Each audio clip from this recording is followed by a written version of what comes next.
네, 조금 전 제주 4.3 평화공원에서 제70주년 4.3 희생자 추념식이 열렸습니다. 4.3 추념식에 현직 대통령이 참석한 건 이번이 두 번째죠. 2006년 노무현 전 대통령 이후 12년 만입니다. 네, 자세한 얘기 최영일 시사평론가 김태현 변호사와 함께 얘기 나눠보겠습니다. 안녕하십니까? 안녕하세요. 네. 자, 본격적인 얘기를 나누기 전에 추념식에 있었던 문재인 대통령의 그 추념사 내용 먼저 들어보도록 하겠습니다. 저는 오늘 여러분께 제주의 봄을 알리고 싶습니다. 비극은 길었고 바람만 불어도 눈물이 날 만큼 아픔은 깊었지만 유채꽃처럼 만발하게 제주의 봄은 피어날 것입니다. 70년 전 이곳 제주에서 무고한 양민들이 이념의 이름으로 희생당했습니다. 이념이란 것을 알지 못해도 도둑 없고 거지 없고 대문도 없이 함께 행복할 수 있었던 죄 없는 양민들이 영문도 모른 채 학살을 당했습니다. 이제 우리는 아픈 역사를 직시할 수 있어야 합니다. 불행한 역사를 직시하는 것은 나라와 나라 사이에서만 필요한 일이 아닙니다. 우리 스스로도 4.3을 직시할 수 있어야 합니다. 낡은 이념의 틀에 생각을 가두는 것에서 벗어나야 합니다. 네, 제주 4.3 사건은 5.18 민주화 운동이나 4.19 혁명보다는 잘 알려져 있지 않은 게 사실입니다. 젊은 세대들은 잘 모르기도 하는데 그렇죠. 어떤 사건이었고 왜 이 사건만 사건이라고 칭하는지 이 부분까지 좀 설명을 해주시죠. 워낙 길었고 복잡하기 때문에 그런데요. 이게 민주화 운동은 아닙니다. 훨씬 더 이전으로 거슬러 올라가서 해방 직후에 벌어진 혼란의 역사인데요. 4.3 사건 이렇게만 부르고 있죠. 제주 4.3. 47년 3.1절에 일이 터집니다. 네. 그런데 45년 해방되고 나서 이 제주도민들이 미군정에 대한 불만이 많았는데 이게 뭐 정치적인 이유라기보다는 일제 때 부역했던 경찰들이 군정 경찰이 됐어요. 친일파들이 다시 돌아온 거죠. 친일파들이 그냥 공권력으로 행사를 하니까 거기에 대해서 이제 민심이 안 좋았죠. 그래서 47년 3월 1일에 기마경찰에 의해서 3.1절 행사를 구경하던 어린이가 밟혀서 다치는 일이 벌어집니다. 네. 그러니까 이제 주민들이 화가 나서 돌멩이를 던졌는데 폭동이다라고 판단하고 경찰들이 발포를 해서 6명이 사망을 합니다. 이때부터 이제 1년간 민심이 소용돌이를 치다가 48년 4월 3일 새벽에 이번에는 또 이제 무장대라고 하는 좌익 청년들이 우익 인사들을 습격하는 일이 벌어져요. 그렇죠. 이러면서 좌우 충돌이 벌어지기 시작했고 정부 차원에서 엄혹한 탄압이 이제 시작이 된 겁니다. 좌익 색출이라는 이제 명목하에 양민 학살이 굉장히 지속적으로 벌어지는데 54년 9월에야 이 사태가 끝나요. 예. 그러니까 여기서 이제 무장대라고 이야기하는 좌익 청년들이 끝까지 이승만 정권에 이제 저항을 하는데 이들의 수는 불과 60여 명이었거든요.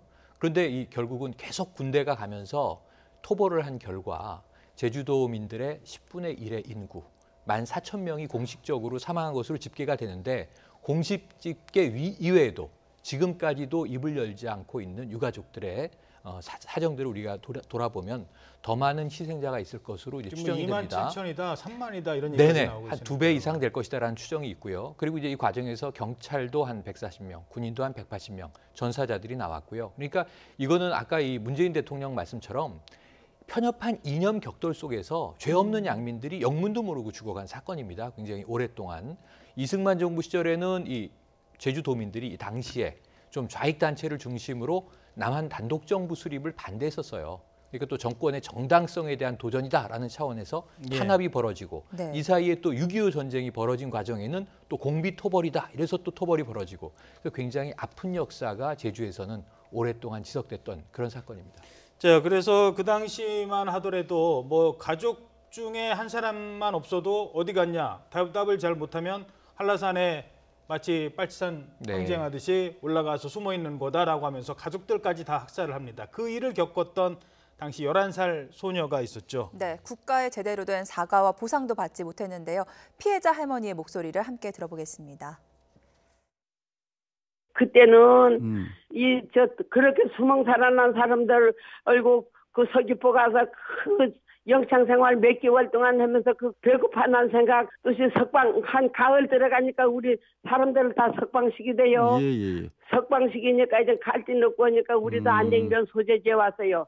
소재지에 오니까 안댕면 사람도 우리 폭도라고 예. 집도 안 빌려줍니다. 폭도라고 집도 안 빌려주고 집도 비랑 살지 못하고 이불도 하나 더 없고 몸뚱어리밖에 없으니까 네. 이불도 없고 집도 안 빌려주고 하니까 왜 그런 얘기를 가족들에게 못 하셨는지 그걸 이제 지금은 하려고 부끄러워가지고 예. 창피해가지고 나 안 있어요. 창피하다고요? 왜 뭐가 예. 창피하세요? 그렇게 사는 것이 너무 창피해가지고 난 예. 자, 이게 이제 그 할머니도 손자들한테 이런 얘기를 이제 못했다고 못했다는 하고요. 거죠. 왜냐하면은 진짜 뭐 폭도로 계속 그냥 네, 알려져 네. 있었으니까요. 70년대 그리고 80년대 네. 저희들 초중학교 뭐 중학교 다닐 때만 해도 이 사건은 그냥 항쟁이라는 얘기는 아예 꺼내지도 네, 않았고요. 네. 4.3 폭동. 사태, 폭동 네. 이렇게 규정을 했어요. 근데 네. 지금은 이제 4.3 사건으로 그렇습니다. 그러니까 항쟁이라고 부르는 사람도 있고 아직도 폭동이라고 보는 뭐 네. 자유한국당 홍준표 대표는 지금도 오늘도 폭동이라고 그렇게 얘기를 했죠. 요구를 하고 있지 않습니까?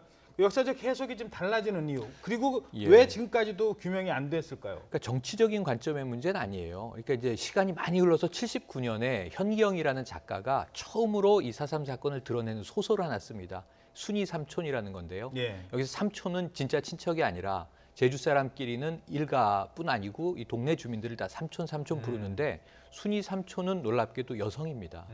그 집안의 이야기가 풀려 나오거든요. 그 이후에 최근에도 이 김대중 정부 때 이 그 섬에 가고 싶다. 뭐 최근에 이제 2013년에 지슬 이런 이제 독립 영화들이 나와서 계속 사건을 알리는데 아직도 잘 알려져 있지 않아요. 이게 정치적인 사건이 이념적으로 얽혀 있어서 90년대까지도 이 4.3에 대해서 언급하는 것은 좀 불순하게 여겼던 제주도민들은 이것은 아예 언급도 하지 않는 네. 왜냐하면은 또 일가가 일가를 서로 죽여야 했던 역사가 묻어 있는 그렇죠. 거거든요. 같은 주민들끼리 벌어진 일이에요. 그런데 제주 안에서는 이 문제를 시당초에 다 서로 화해하고 용서하고 넘어가기로 했습니다. 그리고 이제 이 김대중 대통령이 국민의 정부 때도 화해와 치유 문제를 이때 언급을 하고 이때 대대적으로 이 처음으로 조사를 한 거예요. 예. 실태 상황을 조사했고 그리고 이제 참여정부 시절에 노무현 대통령이 최초로 가서 2006년에 대통령으로서는 처음으로 4.3 위령제에 참석을 해서 이 문제는 국가가 잘못한 일이다라고 사과를 합니다. 이게 첫 번째고요. 오늘 문재인 대통령은 국가폭력에 대한 사과를 다시 한번 함과 동시에 다시는 이런 일이 없도록 하고 화해 치유를 해야 한다. 네. 제주도 내에서는 이 부분에 대해서 잘잘못은 가리지 말자. 다만 이것을 용서하고 우리 화해하자.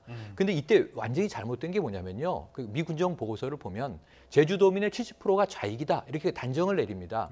그리고 해안선에서 5km에 있는 사람들은 모두 다 처단한다. 이렇게 돼 있어요. 네. 그래서 그 섬에 가고 싶다는 영화에 보면은 학교 운동장에 주민들 다 모아놓고 중간에 선을 쭉 긋습니다.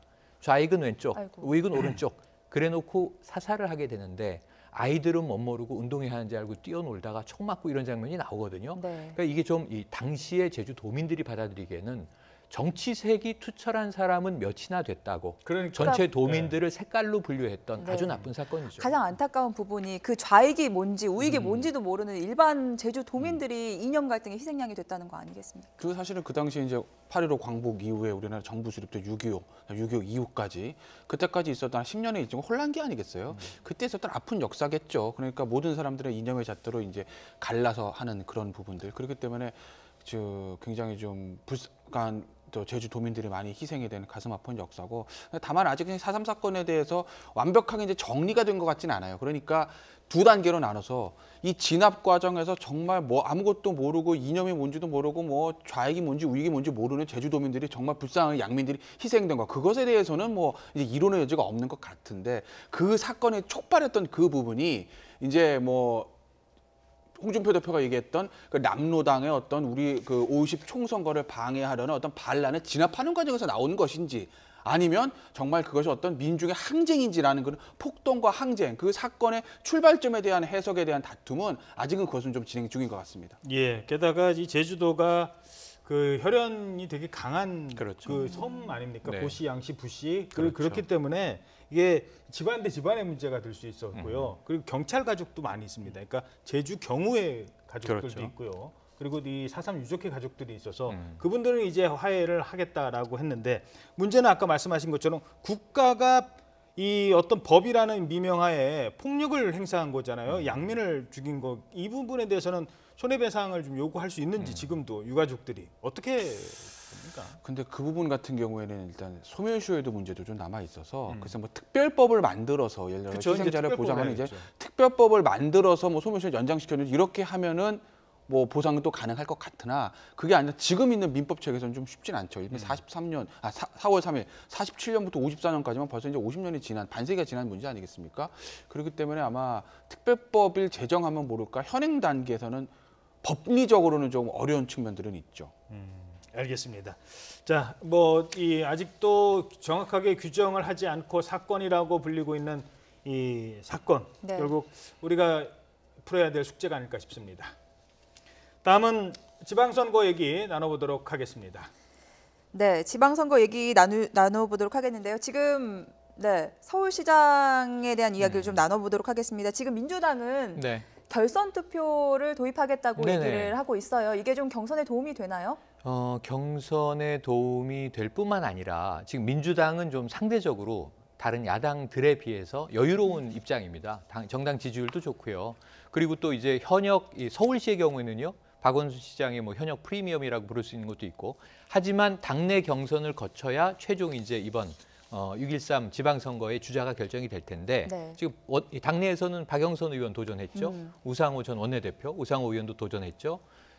정봉주 전 의원이 원래 입당하고 도전 예정이었는데 안타까운 일이 벌어진 건 우리가 익히 알고 있고 지금 이 또 민병두 의원 이제 예정이었는데 완전히 사퇴해버렸고 이게 3파전입니다. 그런데 여기서 이번 선거만을 위해서 결선 투표를 도입한다기보다는 지금 이 개헌안을 보면 대통령 선거에도 결선 투표를 도입하자라는 게 이 현재 정부 여당의 안 아니겠습니까? 그러니까 당내에서도 한번 결선 투표를 도입해보자. 이건 좀 일관성이 있는 대목이고요. 근데 단점도 있잖아요. 좀 네. 너무 경선이 과열될 우려도 있지 않습니까? 당연히 과열되죠. 근데 이제 선거에서의 과열은 어쩔 수 없는 과정으로 이제 이 정치 조직인 정당이기 때문에 받아들이는 모양새입니다. 그리고 또 정책 토론도 도입하기로 했고요. 그렇죠. TV 그래서 토론하기로 그러니까 토론 다 하고 그러니까 좀 최대한 투명하고 공정성을 유지하면서 결선 투표를 도입한다 하면 대선과 다르게 이 경우에는 당내의 당심을 좀 하나로 모아보자. 네. 또 이제 이 소수 득표로 다수 후보가 나왔는데 이제 1등으로 올라가는 것보다는 결선 투표를 한 번은 당에서부터 실험을 해보자 이런 취지로 읽혀져서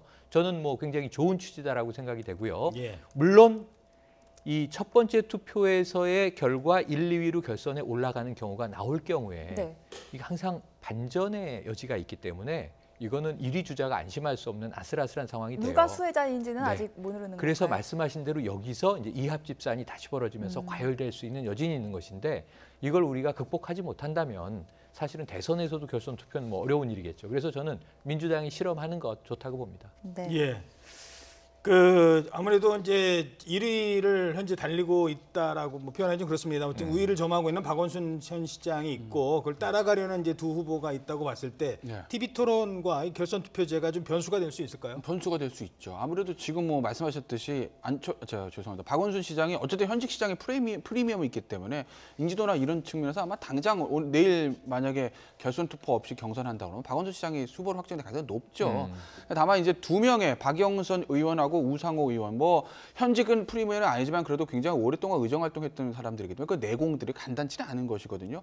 두 사람 중에 한 사람은 2등을 돼서 만약에 박원순 시장하고 두 의원 중에 한 사람이 결선 투표에서 후보로 확정된다, 겨룬다고 하면 그건 사실은 판을 알 수 없는 것이거든요. 그러니까 박원순 시장 입장에서는 쉽게 후보 자리를 거머쥘 수 있음에도 불구하고 하나 이제 변수가 생긴 건데 좀 앞서 최영민 평론가도 지적하셨지 민주당으로서는 뭐 당연한 어떤 절차인 것이고 지난번 대선 후보 때도 결선 투표 도입했었는데 사실은 서울시장 경선에서 도입 안 한다는 건 굉장히 우스운 일이거든요. 그렇죠. 더군다나 지금 야당 쪽에서 어쨌든 안철수 인재영입 위원장이 내일 공식적인 출마 선언을 한다고 합니다. 그리고 자유한국당에서 후보가 이제 확정이 될 것이고요. 뭐 자유한국당하고 바른미래당이 후보가 단일화가 될 수 있을지는 뭐 지켜봐야 되겠으나 어쨌든 안철수라는 거물 중에 거물입니다. 지금은 사실 조금 지지도가 빠졌다고 하더라도 어쨌든 한때 안풍을 불러일으켰던 사람이고 지난번 대선 후보까지 지냈던 사람 아니겠습니까? 어떤 면에서 보면은 지금 민주당에 있는 세 사람보다는 정치적인 무게감보다 클 수도 있어요.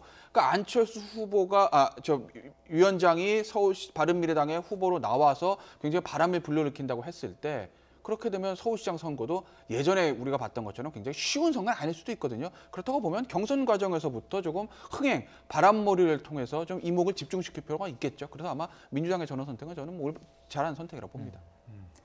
네. 과거 서울시장 선거 당시 안철수 위원장은 박원순 현 시장에게 후보직을 양보하기도 했었는데요. 예, 하지만 이제는 또 경쟁자가 됐어요. 네. 이를 둘러싼 민주당 경선 내 기싸움도 만만치 않는데 그때와 지금 어떻게 달라졌는지 들어보겠습니다. 박 변호사님이 그동안 우리 사회를 위해서 헌신하면서 시민사회운동의 새로운 꽃을 피운 분으로서 서울시장직을 누구보다 더 잘 수행할 수 있는 아름답고 훌륭한 분이라고 생각합니다. 누가 후보를 시장을 결정합니까? 그렇죠. 네. 시민이 결정하는 거죠. 네. 오직 시민입니다. 네. 뭐 저는 정치적 이런 건 있을 수 없다고 생각해요. 네, 박원순 시장님은 안철수 후보에게 빚진 게 있기 때문에 아무래도 좀 방어적, 수세적 선거운동을 펼칠 수밖에 없는 약점이 좀 있습니다. 미세먼지 대책과 관련해서 박원순 시장과의 공개 토론회 3번째로 제안합니다. 박원순 시장은 반드시 여기에 답해 주시기를 바랍니다. 예. 자, 그러니까 이 뭐 우상호, 박영선 의원이 지금 공략하는 포인트는 두 가지입니다. 하나는 이제 안철수를 상대를 했을 때 박원순의 약점이 될 수 있다라는 거고, 그리고 이제 특히 이제 TV 토론 하자는 박영선 의원은 뭐 미세먼지 대책 서울시가 제대로 세웠느냐, 뭐 TV 토론에서는 본인이 더 자신 있다고 생각을 하니까요. 게다가 뭐 최근에 그 쓰레기 뭐 폐기물 문제 나오면서 아마 더 이런 얘기를 할 것 같습니다. 자, 여기에 대해서 박원순 시장은 이렇게 얘기를 합니다. 일단 저희들이 그래픽으로 준비를 했는데요. 안철수와 관련된 안철수 인재영입 위원장과 관련된 얘기입니다. 자, 그 당시엔 사실 이명박 정부 독선에 맞서서 민주개혁 진영의 동지였던 관계였다. 하지만 세월이 흐르고 당적도 다르고 지금은 서 있는 위치도 달라졌다. 어떻게 해석하십니까? 아니 이게 당내에서의 경쟁이 더 무서운 거예요. 왜냐하면 민주당의 경우에는 여러 지역에서 이번에 경선이 본선이다. 이런 좀 마인드가 있어요. 그러다 보니까 당내에서 더 어찌 보면 치열한 싸움이 벌어집니다. 물론 본선에서는 뭐 쉽지 않겠죠. 본선은 또 더 치열하겠죠, 사실상. 그럼에도 불구하고 민주당의 서울시장 후보가 되면 이 서울시장으로 당선 가능성이 높다라고 지금 판단하는 거예요. 이게 대통령 지지율이나 정당 지지율, 또 수도권의 이제 분위기를 보면 그렇고 젊은 층의 민심이라든가 나름대로 다 분석을 한 거죠. 그래서 지금 당내에서 우상호 의원이 저런 얘기를 하는 건 좀 의외예요. 우선 안철수 지금 인재영입 위원장은 뭐 다른 당의 주자고 다른 당의 지금 이제 후보인데 이제 후보로 확정이 된다면 이제 3파전을 벌여야 되겠습니다만 여기에 대해서 같은 당의 인사가 안철수 전 대표에게 빚진 게 있지 않느냐. 사실 전 이 대목은 빚진 게 있을까를 따져봐야 되는데 당시엔 빚을 수 있죠. 왜냐하면 5%대 지지를 받던 박원순 후보에게 50% 지지를 받던 안철수 후보가 당신이 서울시장 나가시오라고 쾌히 양보합니다. 아름다운 양보였고요. 저 때 지금 모습, 머리 헤어스타일도 다르고 한데 저 때 정치인이 아니었죠. 안철수 청년 멘토였고 서울대 이제 융합 대학원장 아니었습니까? 교수였죠. 저 때는 정말 신선했을 때인데 그 이후의 여정을 보면 안철수 전 대표는 안철수 전 대표의 정치 행보를 쭉 해왔어요. 생각해 보세요. 새정치민주연합으로 민주당에 들어왔다가 탈당해서 국민의당 만들었다가 지금 바른 이 정당하고 합당해서 바른미래당이 돼 있고 그 와중에 대선 2번 나왔습니다. 그런데 이제 한 번은 이제 문재인 후보와 단일화했는데 그때는 정권 교체 실패했고요. 그 다음에는 각각 나왔는데 바로 지난 대선에서 조기 대선에서 졌습니다. 그리고 이제 물러났다가 당대표로 복귀했다가 합당하고 또 물러나서 이제 영입위원장으로 당무 복귀한 거죠. 매우 복잡한 이 7년의 역사를 써보면요. 보통 정치인 한 20년 정치한 경력이 초단기로 막 이어집니다. 그러니까 이런 상황이 됐을 때 박원순 서울시장이 그때 빚진 거 지금 돌려줘야 된다? 안철수 전 대표는 하고 싶은 정치 맘대로 하지 않았느냐? 내가 뭘 빚졌다고 이런 얘기 할 수 있거든요. 근데 저기서 우상호 의원이 저기서 거는 것은 최대한 박원순 시장의 약점을 어쨌든 공략한다. 이런 점이고요. 제가 보기엔 논리적 타당성은 이제 많이 시기적으로 떨어지지 않았나 그런 생각도 듭니다. 근데 논리적 타당성이 떨어진 건 맞는데 이게 선거란 게 항상 논리와 이성으로 되는 건 아니거든요. 사실 논리와 이성보다 가장 감성이 많이 작용하는 행위가 선거 투표란 말이에요. 그러니까 박원순 시장 얘기가 맞죠. 아 예전에 뭐 박원순 양보하라는 것들과 안철수 당시 안철수 씨라고 그래야 되나요? 안철수 교수, 당시 안철수 교수가 뭐 자기가 알아서 양보한 것도 7년 지나고 지금 야 다시 내놔라는 건 사실 논리적으로 맞지 않는 부분이고 정치학 교과서에 나오는 워딩을 하면 박원순 시장 말이 맞습니다. 근데 다만 박원순 시장이 조금 껄쩍지근한 것 그리고 유상호 의원이 공격하는 건 그 부분인 거죠. 이 민심에서 예를 들어서 안철수 바람이 좀 일어난다고 했을 때 서울 시민들 야 근데 그 당시에는 뭐 안철수가 뭐 박원순 당시 뭐 변호사에게 양보해서 됐으니까 이제는 안철수 의장 후보 찍어도 되는 거 아니야? 라는 이런 어떤 감정의 변화가 일어났을 때 그것을 막기가 굉장히 어렵다는 측면이 있어요. 그래서 아마 우상호 의원은 그런 부분을 공격하는 거고 또 하나 저는 뭐 아까 저 박영선 의원의 그 얘기들 미세먼지 이 부분들 이게 아마 박원순 시장 굉장히 아픈 부분이 될 거예요. 왜냐하면 뭐 보기에 따라서 여러 가지 평가가 있을 수는 있지만 박원순 시장은 서울시장 7년 했습니다. 근데 예전에 이제 이명박 당시 서울시장의 같은 게 청계천과 그다음에 버스 정차선, 오세훈 시장 같은 경우 뭐 나름대로 뭐 디자인 서울 뭐 이런 것들에 대한 어떤 핵심적인 어떤 성과들이 있는데 박원순 시장 같은 경우는 딱히 뭐 잘못했다고 보기도 그렇지만 뭐 하나 딱히 내세울 건 없거든요. 그건 아마 본선에서 상대 후보가 아니라 당내 경선에서 당내 경쟁자들끼리 그것을 지적하는 거 아니겠습니까? 더군다나 이제 미세먼지 이제 140억 정도 뭐 무료교통으로 낭비를 했다고 이제 박원순 의원이 얘기하는 건데 만약에 후보 정책 토론에 나서 아니 그거 버스 뭐 무료로 해준다고 140억 원 낭비했는데 차라리 그 돈 가지고 공기청정에서 학교에 나눠주지 그러셨어요? 라는 얘기들을 했을 경우에 박원순 시장이 이걸 받아낼 방법은 마땅치가 않아요. 아마 저 부분도 굉장히 좀 아픈 부분이 될 거예요. 네, 이번에는 안철수 위원장 입장에서 좀 서울시장 구도를 보죠. 말씀대로 여러 당적을 거쳐왔고 이번에는 유승민 대표와 손을 잡고 치르는 또 이제 중도 보수 진영으로 옮겨와서 치르는 그런 선거인데 뭔가 다른 상승 효과가 좀 있을까요? 상승 효과를 기대하고 굉장히 좀 무리한 합당을 추진했던 거죠. 그 결과 합당이 됐는데 함께 당을 하던 사람들은 또 쪼개져 나간 거 아닙니까? 지금 민주평화당이 되어 있고요. 호남 중진들. 또 이 민주평화당은 지금 정의당과 원내 교섭단체를 이제 구성하는 것은 합의돼서 이제 진행된 거죠. 그렇게 보면 만든 당을 쪼개면서 또 결이 다른 당과 합당을 해서 이것은 뭔가 모멘텀을 만들기 위한 절박함이었다. 지방선거를 앞두고 정말 이 지방선거에서도 이 패하게 되면 저 선전하는 모습을 못 보이게 되면 이건 뭐 이 신생 정당이 또 괴멸되는 상황으로 갈 수 있거든요. 살리기 위한 고륙지책으로 이해는 되는데 문제는 시너지가 났느냐라는 점이죠. 시너지가 정당 지지율에선 별로 안 나고 있죠. 각각 두 당으로 존재할 때 합쳤을 때에 10%를 훌쩍 넘어야 되는 지금 정당 지지율도 안 나오고 있고. 합의돼야 되는데 그것도 못 믿지. 그러니까 합 플러스 알파가 나와야 되는데 플러스 알파가 나오는 건 고사하고 합쳤는데 그냥 주저앉은 거예요. 그러니까 이게 지금 지방선거에서는 좀 어두운 먹구름을 들이우고 있는데 결국은 안철수 이 인재영입 위원장은 서울시장에 나올 수밖에 없는 운명이에요. 이번 판을 보면 유승민 대표도 계속 이제 추동을 했고 그 결과 캠프가 이미 꾸려졌다 여러 가지 이제 루머들이 나왔는데 지난 일요일 저녁에 간다 이렇게 나온 거 아닙니까? 공식적으로 이제 곧 선언을 할 것이고요. 그러면 그렇게 되면은 이제 출마를 하는 것인데 문제는 조직적인 기반이 되냐 이거예요. 선거에서 세 가지입니다. 자, 인물 그리고 바람, 구도. 근데 이 구도가 뭐냐면 조직력이지 않습니까? 결국은 지금 전국 정당이라고 하기에는 참 모호한 호남 기반을 어찌 보면 박차고 나와버렸고 영남 기반의 정당과 합쳤는데 영남에서도 자유한국당과 경쟁을 하는 바른정당이었는데 사실 지지율 상승은 미미하고 그러니까 수도권에서라도 이번에 바람을 일으켜야 되는데 기대하는 것은 인물 바람일 겁니다. 그런데 저는 안철수 이번에 후보로 나오게 되면 안철수 후보에 대해서 서울 시민들의 기대치가 자 그동안 보여주지 못한 내공을 서울시장 행정가로 한번 보여주세요라는 기대치가 높을지 그동안 정치 여정을 보니까 별로 신통치가 않더라. 오히려 이 7년 전에 그 양보할 때 아름다운 양보할 때 그 자산, 잠재력을 다 미천을 까먹은 것은 아닌지 이 두 가지의 저울질인데요. 저는 사실은 이미 많이 노출된 정치인이라 새로운 것을 보여주기가 쉽지 않다. 무엇을 들고 나올 것인가. 그건 이제 안철수 전 대표에게 달려 있다고 봅니다. 알겠습니다. 자, 이제 자유한국당 얘기를 좀 해보도록 하죠. 자유한국당 지금 서울시장 후보 결국 돌고 돌아서 김문수 전 경기도지사로 확정이 돼가는 분위기입니다.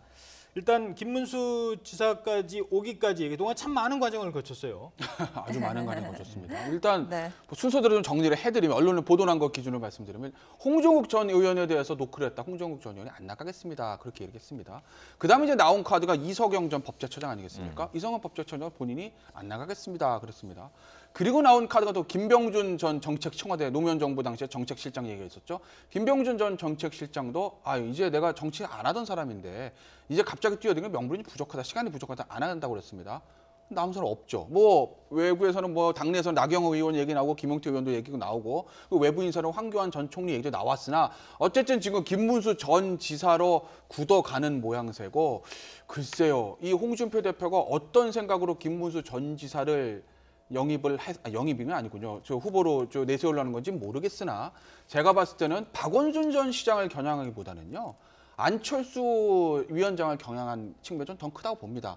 물론 뭐 이 얘기를 하게 되면 자유한국당가 난리가 날 수도 있겠죠. 야, 우리 당선되려고 하는 거야 라고 얘기를 할 텐데 과연 김문수 전 지사를 내보내서 3자 구도에서 당선이 쉽겠느냐? 쉽진 않을 겁니다. 김문수 전 지사가 대구 내려가기 전에 김문수 전 지사 이미지였다면 당선도 바라볼 수 있을 거예요. 상당히 개혁적인 인물들. 경기 부천 소사에서 3선을 하고 그다음에 경기도지사 재선까지 하고 한때 굉장한 어떤 노동운동가였고 민중당 출신이었던 그 김문수 지사 당시의 개혁적인 이미지. 2012년 대선 경선에서 박근혜 당시 후보를 쏘아붙였던 그 이미지를 그대로 가지고 있다고 하게 되면 지금 서울시장에서 저보다 좋은 카드는 없죠. 하지만 김문수 전 지사는 사실 대구로 내려가면서부터 급격하게 보수화됐거든요. 너무나 급격한 변화를 겪었습니다. 그렇기 때문에 지금에 있는 김문수 전 지사 이미지로 과연 서울시장을 당선이 가능할까 쉽지 않을 겁니다. 그럼 왜 그 카드를 썼을까? 아마 안철수 후보와 2위 경쟁을 통해서 확실한 보수 야당의 자리를 잡기 위해서는 좀 강력한 보수, 그러니까 골수 보수층을 좀 묶을 카드가 필요하다고 본 것 같습니다. 그래서 제가 안철수 위원장을 겨냥한 카드로 낙점을 한 거 아니겠냐라고 말씀을 드리는 거죠. 자, 그러면 아까 말씀하신 급격한 보수화 됐다라고 했는데요. 네. 태극기 집회를 적극적으로 참여한 것도 그런 평가 가운데 하나를 받고 있습니다. 네, 지난해 영상 화면으로 만나보겠습니다. 우리 박근혜 대통령도 제가 국회의원을 8년을 같이 했는데 박근혜 대통령이 부패한 정치인이 아닙니다. 박근혜 대통령보다 더 깨끗한 대통령이 있었습니까, 여러분? 저는 못 봤습니다. 박근혜 대통령보다 더 깨끗한 국회의원이 있습니까? 문재인 대통령이 잘한다고 하는데 과연 박근혜 대통령보다 뭘 잘하느냐?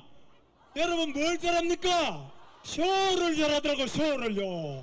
여러분 김정은 기쁨조는 문재인 맞지요? 이런 친북 세력들이 우리 대한민국 곳곳에 득실득실하고 그렇게 설쳐가지고 우리 박근혜 대통령 감옥 보냈으니까 이런 기쁨조 우리 손으로 물리쳐야 되겠죠? 김정은 기쁨조는 물러가라! 물러가라!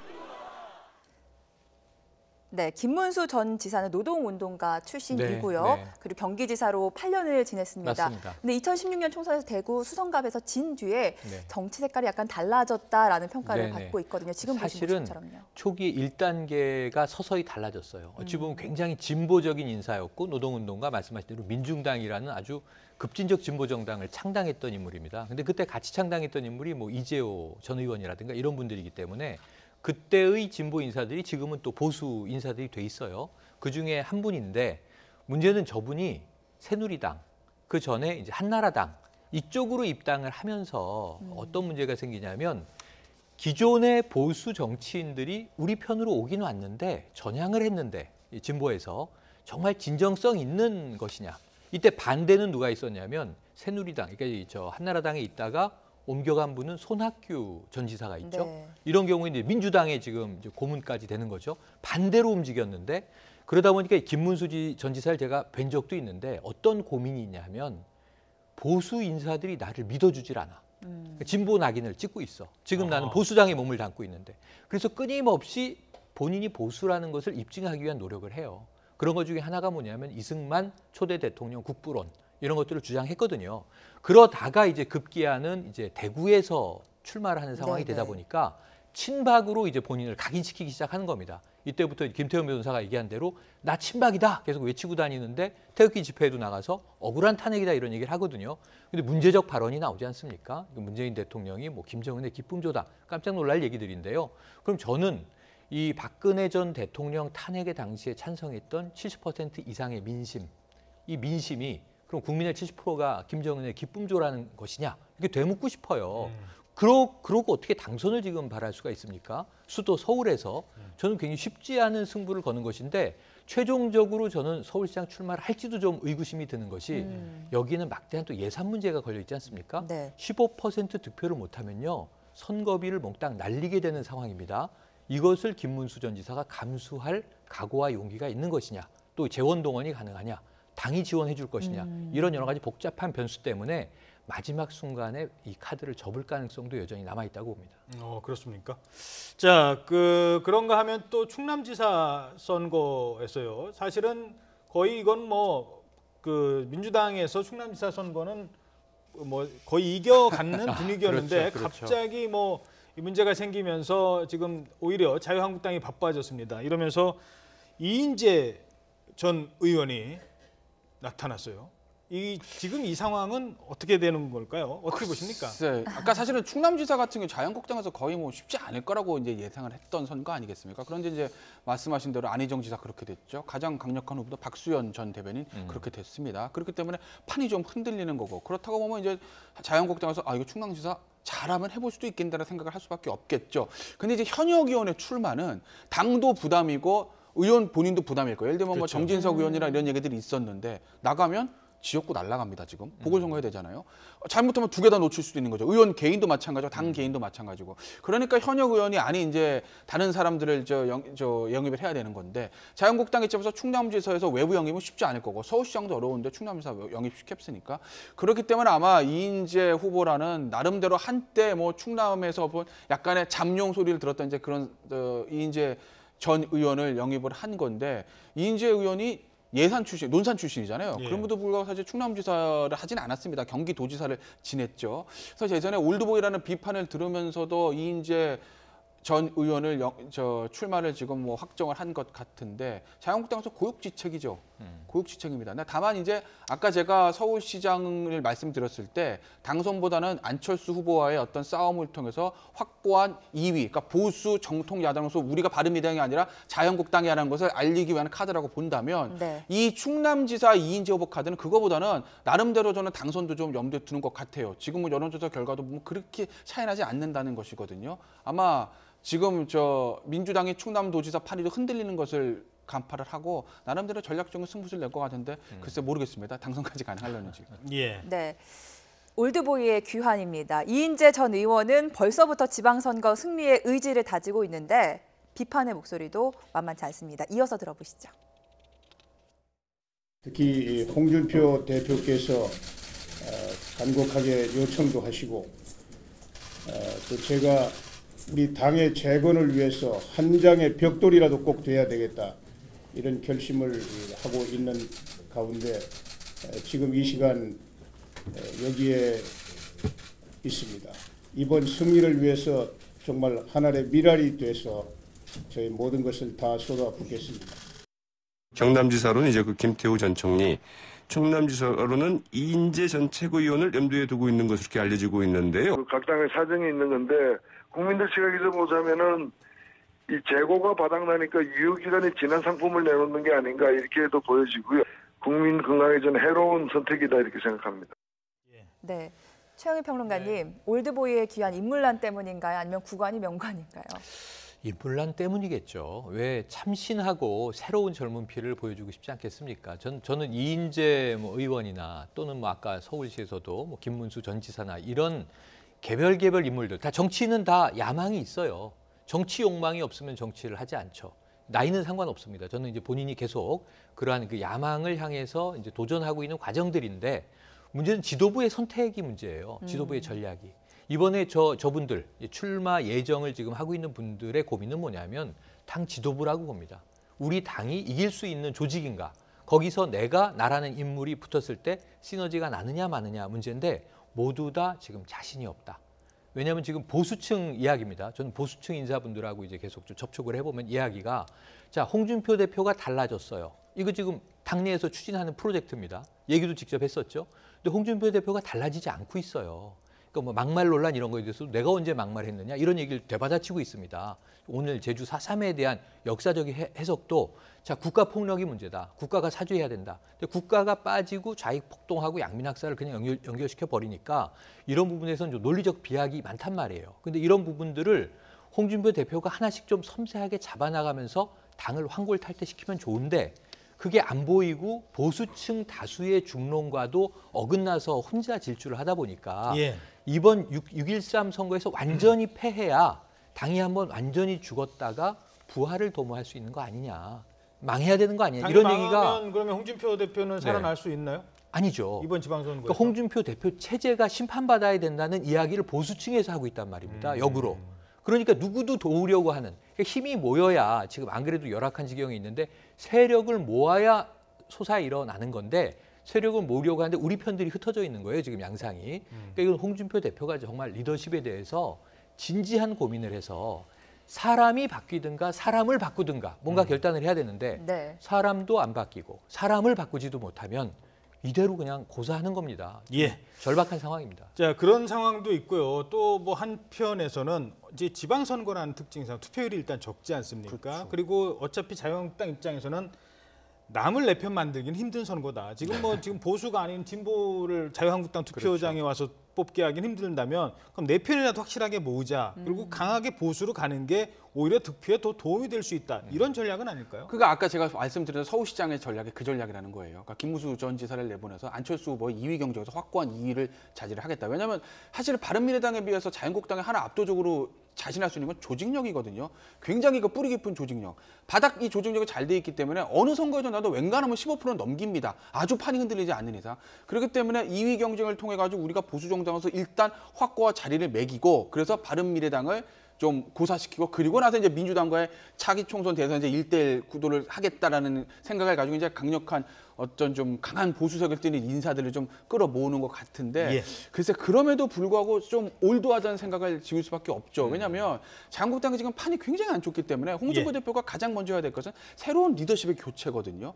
근데 그게 안 되고 기존에 있던 사람들을 끌어들이는 것들이 물론 목적은 달성할 수 있을 수도 있겠으나 과연 지방선거를 나오면서 다음 총선, 다음 대선을 생각했을 때 얼마나 도움이 될까에 대해서는 퀘스천 마크를 탈 수밖에 없는 거죠. 그러면서 여기저기서 뭐 두고 보자라는 얘기들도 많이 나오는 것 같아요. 뭐냐면 그 뭐 지금 창원시장 지금 안상수 전 대표 공천 떨어진 곳에서 거기서도 지금 분위기 좋지 않지 않습니까? 지금 이런 것들이 당내에서 홍 대표의 지지 기반을 더 약화시키는 건 아닌가 생각을 합니다. 그러면서 논란이 되니까 홍 대표는 최근에 그 막말 발언에 대해서 이렇게 얘기를 합니다. 네, 정적들이 자신을 막말 프레임에 가뒀기 때문에 내가 이렇게 막말로 유명하게 됐다. 뭐 이런 입장인 것 같은데요.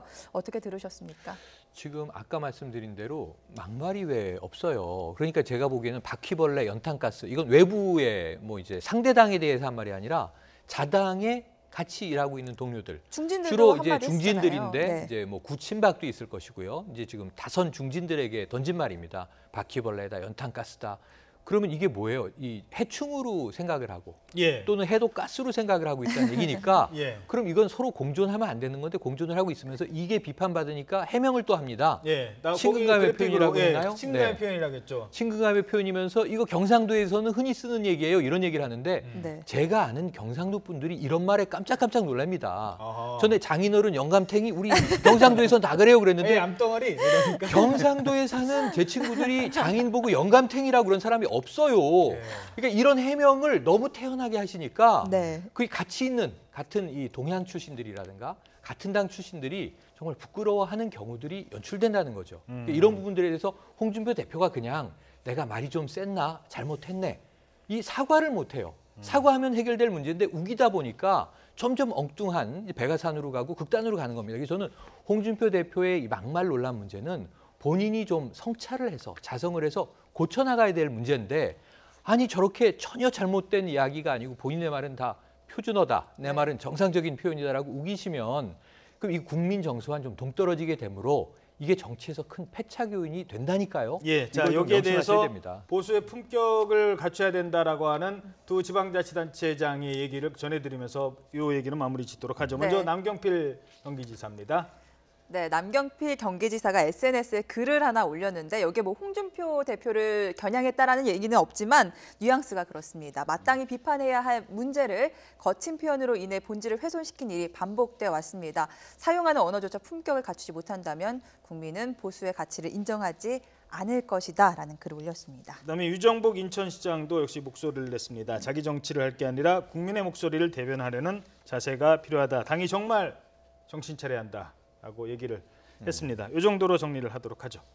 자, 이제 박근혜 전 대통령 재판 1심 선고 공판이죠. 근데 네. 생중계하기로 했어요? 그렇죠. 저 피고인인 박근혜 전 대통령 동의하지 않았는데 지난번에 대법원 규칙이 개정돼서 재판장이 공익을 위해서 결정할 수 있는 부분들이 바뀌었거든요. 1, 2심 같은 경우에도. 그러니까 이제 김세훈 부장판사가 결정을 한 거죠. 공공의 이익을 위해서 생중계를 허용을 하겠다. 그렇다고 해서 뭐 우리가 모든 방송사 카메라가 들어오는 건 아닌 거고 일단은 법원에서 한 4화면 정도 법원에서 이제 찍어서 송출하는 그런 방식으로 좀 될 것 같습니다. 지금까지 나와 있는 걸 보면요.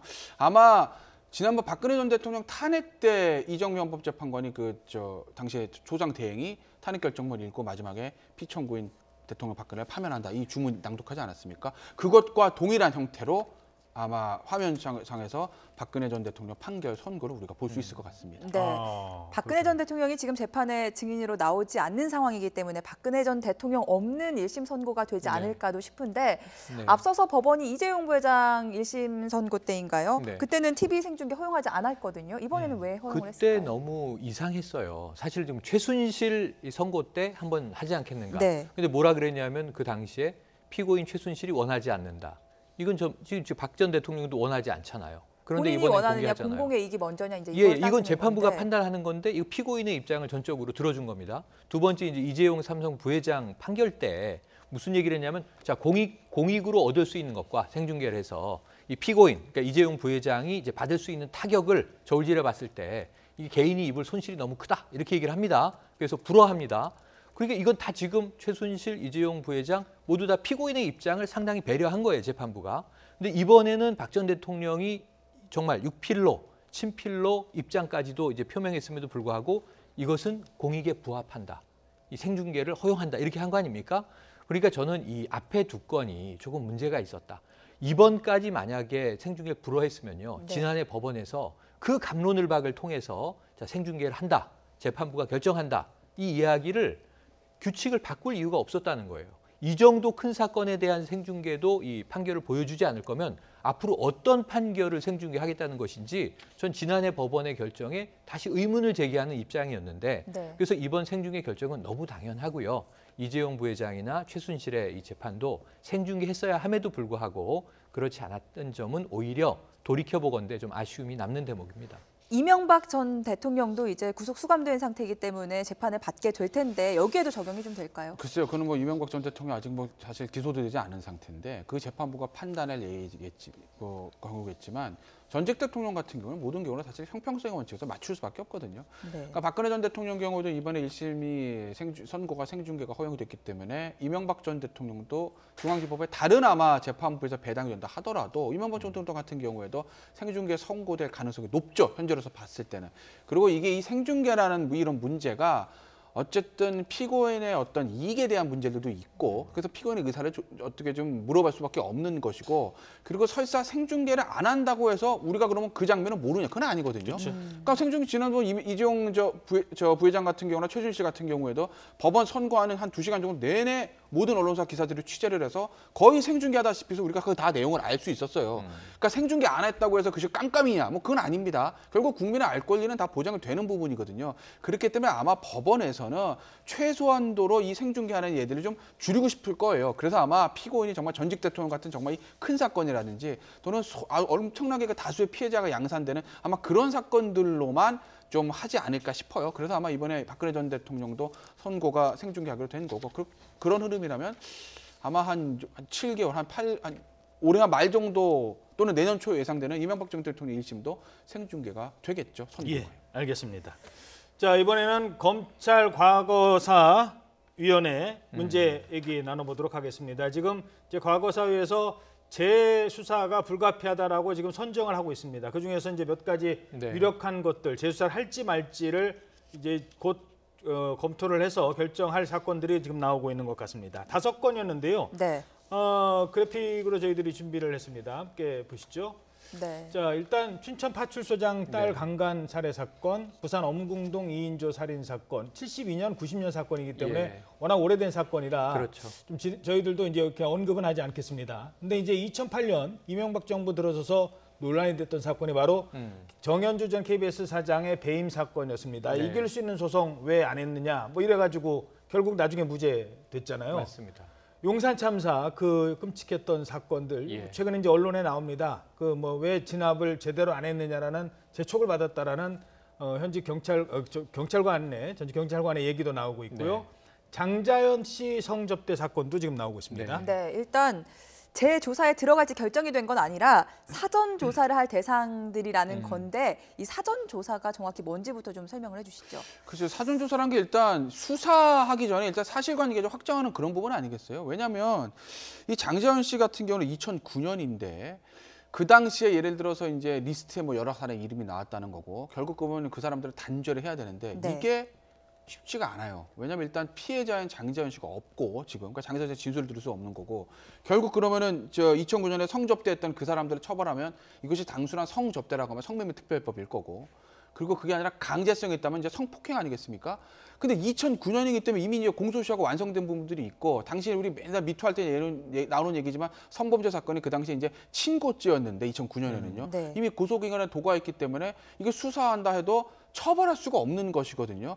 그렇기 때문에 아직 수사 단계까지는 아니고 일단 사전 조사 작업을 통해 가지고 사실관계 문제를 확정을 하겠다는 것 같은데 글쎄요, 좀 파장이 좀 만만치 않겠네요. 왜냐하면 여기 이제 거론되는 사람들에서는 그런 얘기 할 거거든요. 아니 처벌도 안 되는 거고 피해자도 지금 없어서 사실관계가 확정도 안 될 건데 이걸 지금 왜 꺼집어내지? 라는 이제 얘기들을 당시에 리스트에 있다고 세간에 좀 약간 이름이 나오는 사람들은 그 얘기를 할 거예요. 그래서 여러 가지 좀 논란거리는 좀 양상하게 되겠네요. 고통을 받다가 사람이 죽었는데 정작 기소 리스트에 있던 사람들은 기소가 안 됐습니다. 근데 수표라는 증거들이 좀 있다면서요. 증거들이 일부 있었고 당시에도 이제 조사는 1차적으로 이루어졌던 것 같은데 다 지금 이제 덮여 있는 상황이 됐죠. 근데 여기다가 또 한 가지 혼란을 이제 야기했던 건 뭐냐면은 지금 이제 전준주라고 하는 인물이 여기다 또 이 어찌 보면 자기적인 장자연 씨 것으로 오해될 수 있는 편지를 굉장히 어마어마한 낸시랭 씨와 결혼한 그 인물이 이제 엄청난 양을 또 제시를 하면서 그것을 이제 모 지상파 방송이 당시에 이게 장자연의 또 이제 그동안 드러나지 않았던 편지들이다라고 보도했던 적이 있어요. 혼란스러운 사건이 됐죠. 근데 그러한 문제들을 다 걷어내고 장자연 씨의 것으로 확정이 된 그러한 증거물만 하더라도 자신을 성적으로 착취하고 괴롭혔다는 사회적인 인사의 이름이 적시된 게 있습니다. 그리고 이제 거기에 대한 또 증거로 추정할 수 있는 증거물들도 일부 이제 존재한다는 이야기가 전원이 됐어요. 여기에 대해서는 이제 검찰에서 아마 이게 수사에 올렸을 때 두 가지가 제일 핵심적으로 중요할 것 같은 것이 첫 번째로는 당시에 드러나지 않았던 진실이 규명되는 것이냐. 지금 국민청원이 이루어지고 있는데 청원에 적지 않은 수가 지금 찬성을 하고 참여하고 있거든요. 그 뭐냐면 말씀하신 그겁니다. 법적 처벌 유무는 2차적으로 놓더라도 정말 억울한 죽음이 있다면 이 국가는 억울한 죽음의 원인은 밝혀줘야 되는 것 아니냐. 진실을 드러내놓고 법적 처벌 대상이 안 되면 대중적으로 이제 윤리적 지탄을 받겠죠. 도덕적 지탄을 받겠죠. 그렇다 하더라도 우선 진실 규명은 국가 차원에서 정부가 해줘야 한다. 두 번째는 이제 아까 김태현 변호사가 얘기한 대로 검찰 조직이기 때문에 이게 지금 혹여라도 어떤 법적인 적용의 가능성이 있는지 여부를 따질 텐데 먼저 이 첫 번째가 범죄 혐의가 이게 성립이 되는 것인지를 볼 거예요. 그래서 5가지 중에서 72년, 90년 사건은 너무 오래됐지만 당시에 굉장히 엽기적인 사건이었고요. 최근에 보시면 약촌 오거리 사건. 이건 2000년대 들어와서 사건인데 16살 엉뚱한 청소년을 범인이라고 지목해서 강압 수사를 해서 10년간 옥살이를 시키고 진범은 엉뚱하게 나중에 잡혔던 경우입니다. 근데 더 놀라운 건 그 당시에 진범을 이미 알고 있었다는 얘기죠.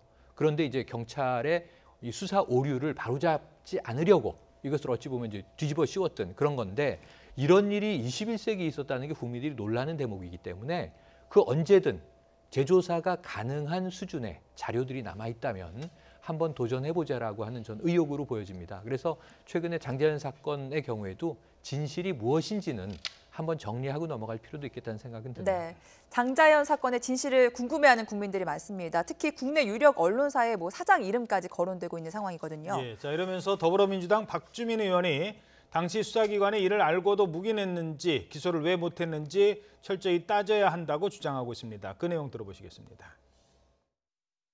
2007년 10월 모임에 참석했었다라고 최근에 보도되고 있는 박용훈 씨, 그리고 2008년 10월 모임에 있었다고 알려지고 있는 방상훈 조선일보 사장의 아들, 이런 부분들을 혹시 당시에도 수사기관이 알고도 제대로 수사하지 않고 지나간 것은 아닌지 이런 부분도 좀 살펴봐야 될 것 같습니다. 또 2009년 당시에도 수사기관들이 이것을 알고 있었는지, 제대로 알고 있었는지, 그다음에 제대로 수사를 한 것인지를 짚어야만 되는 그런 상황이 된 것 같습니다. 예. 네. 자 이렇게 또 막 그 특정인의 이름이 나오기 시작하면서 이게 또 복잡해지기 시작을 하는 거예요. 또 언론사는 언론사 입장에서는 전사적으로 또 여기에 대해서 또 방어에 들어갈 것이고 네네. 그러면서 그 당시에도 논란이 더 커졌던 것 아니겠습니까? 그렇죠. 그 당시에도 사실 이 이름이 좀 나오긴 했었죠. 찌라시에도 나오고 여러 가지 이제 이름들이 나왔는데 당시 어떻게 유야무야 지나갔던 것이거든요. 근데 이제 박주민 의원의 얘기는 당시 이제 유야무야 지나갔던 그 부분이 왜 그렇게 됐는지, 그러니까 예를 들면 맞으면 맞다, 아니면 아니다, 좀 클리어하게 정리가 돼야 되는데 정리가 이제 안 됐다는 이제 그런 얘기인 것 같아요. 근데 아마라도 이게 우리나라 가장 어떻게 보면 유력한 언론사 이제 사주 일과 관계된 것이기 때문에 앞서 이제 정장배 앵커도 지적하셨듯이 그 언론사 입장에서는 또 총력 대응을 할 수밖에 없는 노릇이고, 그래서 좀 잘못하게 되면 이것이 단순한 어떻게 보면 이 장자연 씨에 대한 어떤 억울한 죽음 이거에서 전 파장이 좀 커질 수도 있다고 봐요. 결국 이제 언론과 이제 검찰 간의 문제가 되는 것이 아니겠습니까? 그래서 글쎄요, 이게 이제 어떻게까지 번질지는 조금 지켜봐야 될 것 같습니다. 그런데 이게 진실 규명이라는 것은 어찌 보면 의혹을 받는 사람에게 또 꼭 불리하지만 않아요. 최근 예를 하나 다시 상기시켜드리면 고 김광석 씨의 죽음에 미스테리가 있다. 정말 자살이냐, 혹시 타살 아니냐. 그리고 또 유력한 용의자처럼 영화까지 나오고 그 부인이 지목되기도 했는데 이 과정에서 그 딸의 사망이 알려지면서 국민들이 경악을 했거든요. 그런데 이제 굉장히 철저하게 조사를 했음에도 불구하고 부인은 결국 무혐의가 됐습니다. 혐의가 없었습니다. 그러니까 이렇게 되면은 오히려 부인 입장에선 완전히 세간에서 비난받던 의혹들로부터 자유로워지는 거거든요. 그리고 본인의 주장을 당당히 다 했고 검찰 조직에서도 했고 언론에도 했고, 그래서 이런 경우는 제가 보기에는 찜찜하게 의혹이 계속 사설 정보지에 오르면서 이랬다 카더라 저랬다 카더라 하는 것보다는 한 번쯤 재조사로 명확하게 넘어가면 이 국민들이 바라건대 장자연 씨의 이제 원혼도 자유로워졌을 것이다. 명복을 빌어줄 수 있는 상황까지는 가면 서로 좋지 않을까 하는 생각도 듭니다. 알겠습니다. 네. 자, 이번에는 개그맨 김생민 씨의 미투 사건 이야기 나눠보겠습니다. 어제 개그맨 김생민 씨 미투 사건이 도마에 올라왔는데 요즘 급에 아끼고 알뜰하고 그런 이미지였기 때문에 더 많은 사람들이 충격을 받았을 것 같습니다. 네. 어떻게 보셨습니까? 아니, 그러니까 저도 너무 요새 즐겨 쓰고 김생민 씨 이미지가 너무 신뢰감이 있고 호감도 높아졌고, 그런데 그 스토리에 제가 감동을 한 거예요. 20여 년 방송에서 정말 밑바닥으로 소속사도 없이 매니저도 없이 혼자 그렇게 뛰면서 리포터 활동을 하다가 이제 그렇지, 사람이 저 정도 열심히 했으면 정상에 한번 서야지. 대기만성의 표본이다. 이런 성공 모델을 보여준 거예요. 대기만성, 자수성가 모든 모습을 다. 요즘에 개천에서 욕나는 경우가 없다는데 이런 경우가 개천에서 욕나는 거 아니냐. 광고 16개 독식했고요. 10여 개 이제 TV 프로 출연 꽤 찼고요. 그런데 이게 Great Stupid, 유행어 단순한 거 하나로 된 거예요. 요즘 청년들이 너무 김생민을 좋아했던 게 그 영수증이라는 프로에서 보면 돈 허투루 쓰지 마라. 아껴야 잘 산다. 나를 봐라. 근데 이런 얘기를 했던 분이 지금 미투에 걸렸는데 납득되지 않는 해명이 있어요. 10년 전에 방송 프로그램 회식에서 두 여성을 성추행을 합니다. 그런데 한 명에게는 그때 이미 문제가 됐고 한 여성에게는 사과하고 그것은 이제 용서받고 끝 됐는데 한 여성은 문제 제기를 했는데 이거는 김생민 씨뿐만 아니라 주변에서 함께 덮은 것으로 전 추정을 해요. 그래서 이 일까지 놓게 됐는데 이게 2차 가해인 것이, 가해자는 방송을 계속하고 피해 여성이 그 일을 떠나게 되는 상황이 됐으니까 피해자는 2차, 3차 가해를 더 받은 거예요.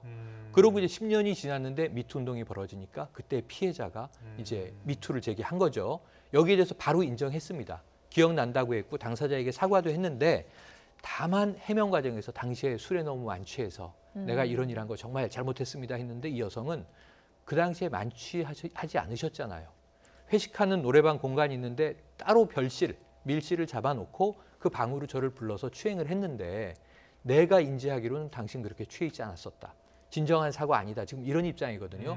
그래서 김생민 씨는 조만간 방송 하차, 광고 여차 소송당하면 위약금, 네네 이런 문제들이 다 이제 벌어진 상황인데 어쨌든 조금 더 진심 어린 사과를 했더라면 어땠을까 하는 생각이 듭니다. 이게 10년 전의 일인데요. 지금도 법적 처벌이 가능한 건가요? 어떤가요? 똑같죠. 미투 나올 때마다 항상 드리는 말씀인데 이미 그 20년 2008년에 문제 친고죄 문제가 있어서 고소기간이 도과했기 때문에 그 당시 어쨌든 이 피해 주장 여성들이 고소한 건 아니거든요. 그렇기 때문에 법적 처벌은 뭐 될 수가 없는 거고. 근데 김생민 씨 같은 경우는 지금 정말 최정상에 섰을 때 한순간에 나락으로 떨어지는 것이기 때문에 그 법적 처벌 이상의 지금 고통을 받고 있을 거예요. 광고나 이런 건 어떻게 됩니까? 위약금을 내야 되나요? 그거는 좀 건마다 다르죠. 그 뭐 계약서가 어떻게 써 있는지 모르겠으나 지금 뭐 광고가 예를 들어서 촬영 중인데 나가지 않은 것에 대해서는 뭐 위약금의 문제는 발생하지는 않을 건데, 그래서 제가 정확히 모르겠으나 예를 들어서 광고를 1년 계약하고 지금 뭐 예를 들어서 광고가 좀 나가고 있는데 그런데 만약에 이런 문제가 터졌다고 하게 되면 아마 계약서에 위약금 조항이 들어 있을 겁니다. 그래서 위약금 문제는 발생할 것이고 예정돼 있는 것들은 아마 이 모델을 교체하면 되니까 그런 부분에 있어서는 위약금보다는 아마 계약금으로 받은 거 있으면 그거 아마 배상하는 정도에서 마무리가 될 거예요.